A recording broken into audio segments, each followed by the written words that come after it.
Monster mornings, afternoons, evenings, and epic dawns to you, my fellow hunters. The new trailer for Monster Hunter Rise is out in force and it bringing a ton of questions with it. My head's absolutely exploding trying to theorize on everything that's going on. Like, what is this Wirebug thing? Who's the dog? Can we wall run now? New combo moves? Off the bat, we have footage and confirmation that we have a brand new mount type partner. According to the site, these are called Palamutes, canine companions who can traverse the world with you. Beyond the dope ninja motif that goes with the whole trailer, we can already imagine these canines are inspired by the fabled ninja dogs of Japanese mythology. And yes, ninja dogs were real things, go look it up.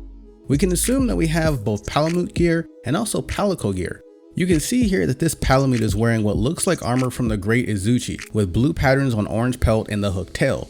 In the background, we can also see a Palamute sporting what could only be Rathlow's gear on the right, and this logically makes the Palamute on the far left Rathian themed. Further still, we also get an example of what could be Palamute gear with this steel umbrella. I imagine it's going to be kind of like a shield, but only time will tell. I do think it's going to be similar to the Palico tools in that it'll level up and open up other options. In addition to the Palamute, we're also going to have a new Wirebug, a brand new take on the Clutch Claw for traversing and getting an aerial advantage on monsters.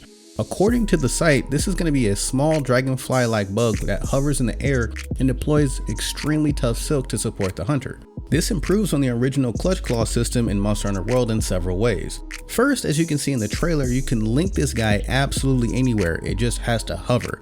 It doesn't have to clutch jack anything, like it's just air. Which brings up the question of what are the limitations? In the trailer we see quite a few examples of use in and out of combat. Here we have a guy using it twice in a row while he parkours across the map. So back to use, check.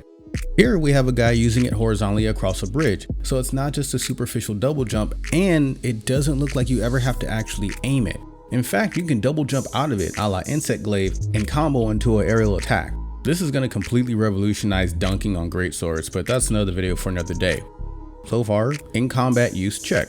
This feels like it will be a massive improvement on the Clutch Claw mechanic, which, while fun, took a lot of focus away from straight up combat, and, quoting many other streamers and YouTubers, punished defensive play since it limited you to 90 seconds of tenderized action, and lighter weapons even had to tenderize twice.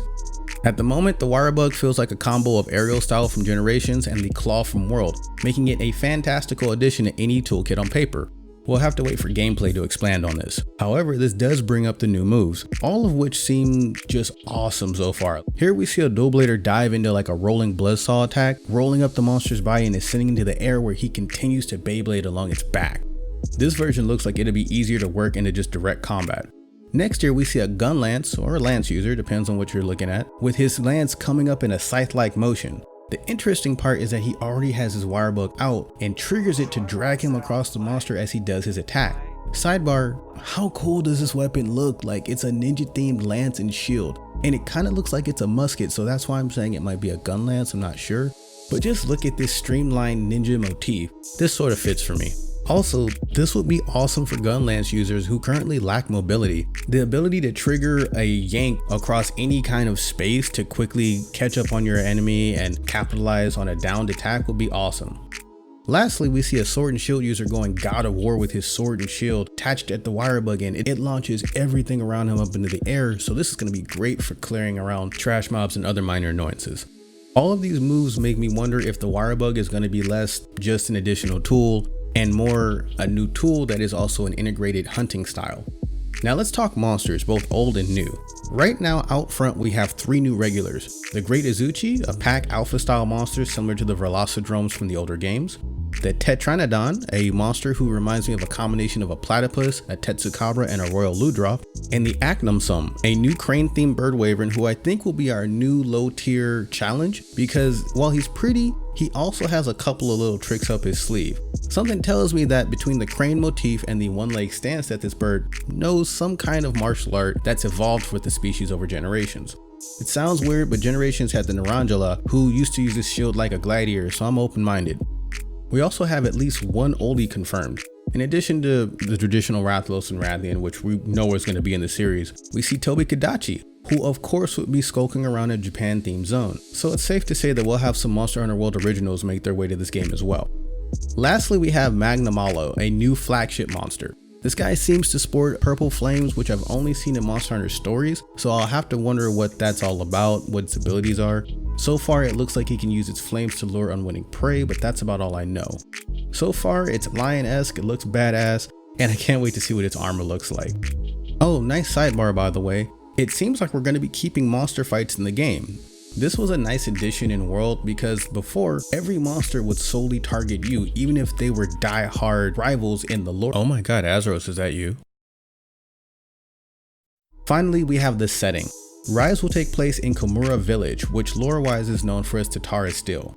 This may be the basis of the new weapons attacks that we see in the trailer, like maybe the Tatara Steel allows for certain things to be done in the air. And with the neat samurai ninja theme, Komura Village is really going to cater to feudal Japan aficionados out there who love their samurai and their ninjas. I mean, just look at the new commander, Manly. The map surrounding Komura Village will take a bit from Monster Hunter World and Generations, with an open traverse approach but arguably less going on screen, opting for a simpler experience on your huts like previous Monster Hunter games.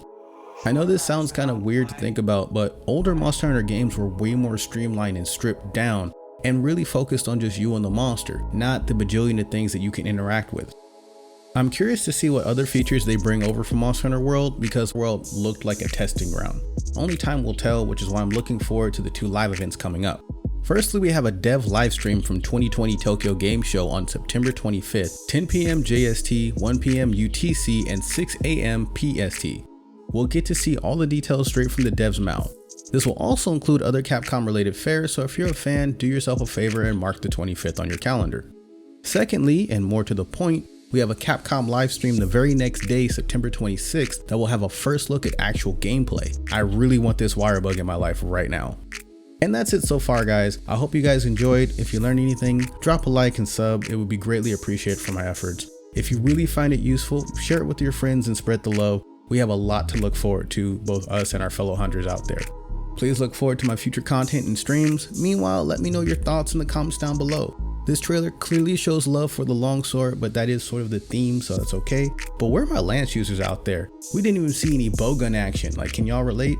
Love, peace, and elevate your hunts, guys. Lates.